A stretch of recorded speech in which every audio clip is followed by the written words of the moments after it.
వి gold trusted gold buyers. మీరు తాకట్టు పెట్టిన బంగారాన్ని విడిపించి ఈ రోజు ఉన్న మార్కెట్ ధరకు కొనబడును.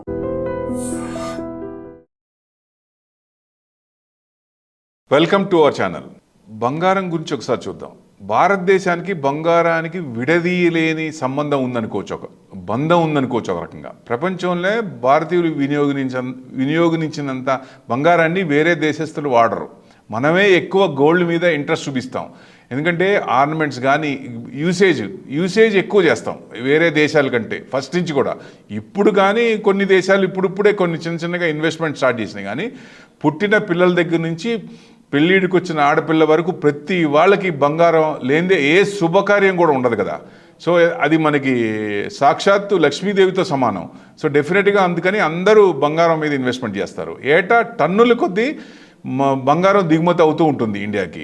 దేశంలో ఆర్థికంగా కుదేలైన మరేదైనా పెను సవాళ్ళు కూడా ఎదుర్కోవాల్సి వచ్చినప్పుడు ఈ బంగారమే సేవ్ చేస్తుంది అనుకోవచ్చు ఒక రకంగా. అందుకనే మనం ఎక్కువ గోల్డ్ కొంటాం. మనల్ని చూసి వేరే దేశాలు కూడా గోల్డ్ కొని రిజర్వ్ చేస్తూ ఉన్నాయి. అది ప్రభుత్వాలు కూడా నమ్ముతూ ఉన్నాయి. అందుకే గోల్డ్ అలా పెరుగుతూ ఉంది.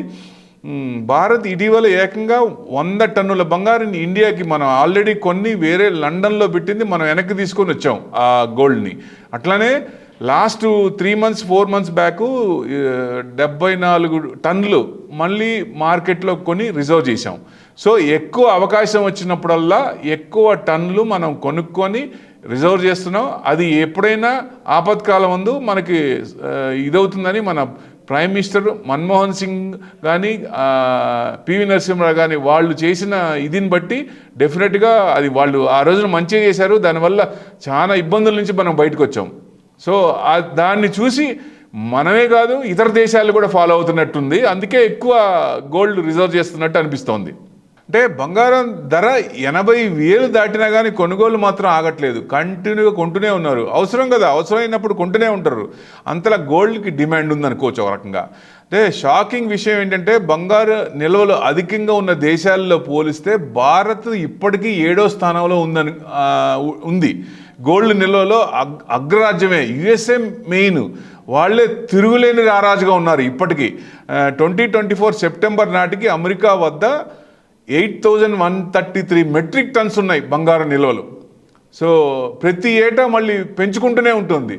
సో ఎక్రూడ్ చేస్తూనే ఉంటుంది. వాళ్ళకి సర్ప్లస్ వచ్చినప్పుడల్లా గోల్డ్ మీద కొంత పర్సంటేజ్ ఇన్వెస్ట్మెంట్ చేస్తూనే ఉన్నారు, పెంచుకుంటూనే ఉన్నారు.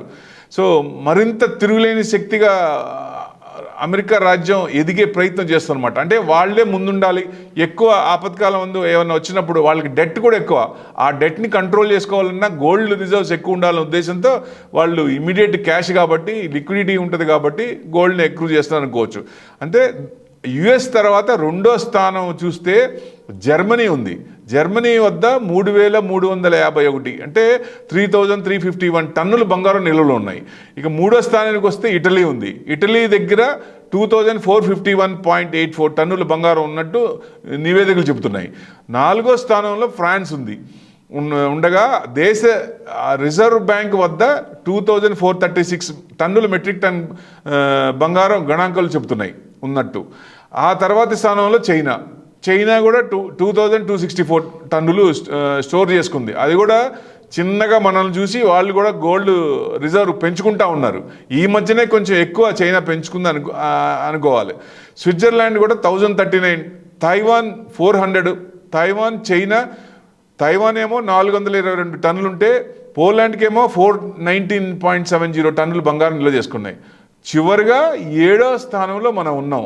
యాక్చువల్గా గోల్డ్ మనకి కరెక్ట్ అంటే లెక్కల ప్రకారం తక్కువ ఉంది. కానీ మామూలుగా అయితే గోల్డ్ ఇండియాలో ఉన్న గోల్డ్ ఎక్కడా ఉండదు. టోటల్ గోల్డ్ మొత్తం బయటికి తీస్తే ఏ దేశంలో కూడా ఉండనంత గోల్డ్ మన దగ్గర ఉంది. సో ఈ ఫ్యూచర్లో అతి తొందరలో గోల్డ్ గురించి ఒక పాలసీ వస్తుంది గవర్నమెంట్ నుంచి. ప్రతి బంగారం మన దగ్గర ఉన్నది చూపించాల్సి వస్తుంది.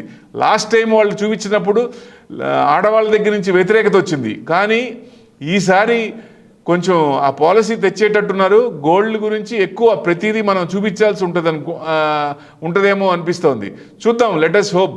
ఎందుకంటే middle class, lower middle class ఎక్కువ ఉన్నారు కాబట్టి ఎక్కువ ఇబ్బంది పెట్టకుండా గవర్నమెంట్ కూడా మంచి పాలసీ తీసుకొస్తే మంచిదని ఉద్దేశం. ఈ మధ్య చైనాలో కూడా హునాన్ ప్రావిన్స్లో పియాంగ్ హ్యాంగ్ కౌంటీ దాదాపుగా 78 బిలియన్ యూరోలు విలువైన ముఖ్యమైన బంగారు గనిని కొనుగొన్నారు. అదే నిజమైతే వాళ్ళకి 1000 టన్నులు బంగారం ఉంటుందని అంచనా వేస్తున్నారు. అందరికంటే మళ్ళీ కొంచెం ముందుకు వెళ్ళే అవకాశాలు ఎక్కువ ఉంటాయి. ఇక్కడ అంచనాలు అనుగుణంగా బంగారం లభిస్తే చైనా పరిశ్రమ ప్రపంచం మైనింగ్లోనే మైల్ రాయిగా మారుతుంది. సో డెఫినెట్గా మైనింగ్స్లో ఎక్కువ ఈ గోల్డ్ తీసి వాళ్ళు ముందుంటారు. చైనా వాంగులో బయటపడిన ఈ బంగారు కానీ దేశ ఆర్థిక వృద్ధిని మార్చేస్తుంది. అంటే అంత ఎఫెక్ట్ ఇస్తుందన్నమాట. ఈ స్థాయి నిలువ సాధ్యమైతే హునాన్ ప్రావిన్స్ ప్రపంచ మార్కెట్లోనే ప్రధాన పాత్రధారిగా ఎదగవచ్చు. చైనా ఈ రకంగా ఎదిగితే మిగతా వాళ్ళకి ఇబ్బంది. ఎందుకంటే ఆయనకి కొంచెం డిస్ట్రక్షన్ మోడ్లో ఉంటాడు, కన్స్ట్రక్షన్ మోడ్లో ఉండరు కాబట్టి చైనా డెఫినెట్గా మనం ఇది తట్టుకోవాలంటే గోల్డ్ కూడా మనం కూడా సాధ్యమైనంత వరకు నిల్వలు పెంచుకుంటేనే మంచిది. పెంచుకోకపోతే ఫ్యూచర్లో ఇబ్బంది వచ్చినప్పుడు మనం ఇబ్బంది పడాల్సి వస్తుంటుంది.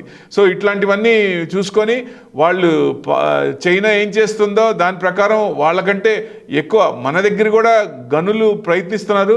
సో డెఫినెట్గా ఆ గనులు అనేది మన దగ్గర కూడా వెలికి తీస్తే డెఫినెట్గా మంచి ఇదే ఉంటుంది. కానీ గనులు ఉన్నా లేకపోయినా ఎక్రూడ్ చేసేది ప్రతి సంవత్సరం కూడా జీడిపిలో కొంత పర్సంటేజ్ ఎక్రూడ్ చేసి మనకి నిల్వలు పెంచుకుంటేనే మంచిది. ఏదైనా ఇబ్బందులు వచ్చినప్పుడు మనకి సేఫ్గా ఉంటుందనే ఉద్దేశం. అంటే మైనింగ్ కార్యక్రమాలు మించి విస్తరించున్నాయి. మైనింగ్, శుద్ధి, రవాణా అనుబంధ పరిశ్రమలో వేలాది కొద్ది ఉద్యోగాలు కూడా వస్తాయి. సో ఇవన్నీ బెనిఫిట్ అవుతాయి కాబట్టి సో డెఫినెట్గా చైనాకి మంచి ఇదే. నిజంగా అది కనుక గోల్డ్ మైన్స్ నిజంగా కనుగొంటే డెఫినెట్గా మంచి ఇదే ఉంటుంది. కానీ కన్స్ట్రక్షన్ మోడ్లో ఉంటే చాలామంది ఎక్కువ చిన్న చిన్న కంట్రీలన్నీ కలుపుకుంటూ పోతే ఆయనే ఉంటుంది. సో ఆయనకే ముందుంటాడు. కానీ దాంట్లో ఏషియన్ దాంట్లో ఎక్కువ డిస్ట్రక్షన్ మోడ్లో ఉండేది చైనా కాబట్టి మనకి కొన్ని దేశాలు కొంచెం ఇబ్బందిగా ఉంటుంది. సో మనం నిల్వలు పెంచుకొని దాన్ని ప్యారలల్గా బ్యాలెన్స్ చేస్తే మంచిదని ఉద్దేశం. డెఫినెట్గా మన గవర్నమెంట్ కూడా చూసుకొని మంచి పాలసీలు తెచ్చి ఎక్కువ పర్సంటేజ్ జనాల్ని ఇబ్బంది పెట్టకుండా గోల్డ్ రిజర్వ్స్ మొత్తం చూపించాలి అని ట్యాక్స్లు కూడా ఎక్కువ వేయకుండా. ఎందుకంటే ట్యాక్స్లు ఇండియాలో ఎక్కువ అని అందరూ ఫీల్ అవుతున్నారు. హెచ్ఎన్ఐ క్లయింట్స్ కూడా ఇండియాని వదిలి ఎక్కడైతే ట్యాక్స్ లేవో ఆ దేశాలకు వెళ్తున్నారు.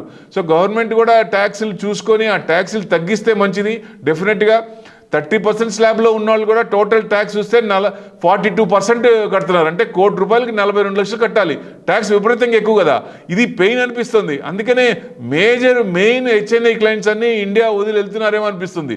ఇప్పుడు చూసాం కదా, యుఎస్లో బాండ్ ఈల్డ్ ఎక్కువ 5% దాకా పోయింది. 4.46 చిన్నగా కొంచెం తగ్గుతోంది. పర్సంటేజ్ ఎక్కువ ఉన్నాయి కాబట్టి ఎఫ్ఐఎస్ మొత్తం క్లియర్ చేసుకొని చిన్నగా ఇక్కడి నుంచి అక్కడికి వెళ్ళిపోతున్నారు. ఎక్కడ రూపాయి ఎక్కువ వస్తుందో అక్కడికి వెళ్తారు. సో ఇవన్నీ చూసుకొని మనది పాలసీలు కొంచెం మార్చుకొని వాళ్ళని అట్రాక్ట్ చేసుకుంటే మంచిది. ఈ గోల్డ్ కూడా రిజర్వ్స్ పెంచుకుంటే డెఫినెట్గా మనకి ఫ్యూచర్లో ఎవరి నుంచి కూడా ఆపద వచ్చే అవకాశాలు తక్కువ ఉంటాయి. Thank you very much.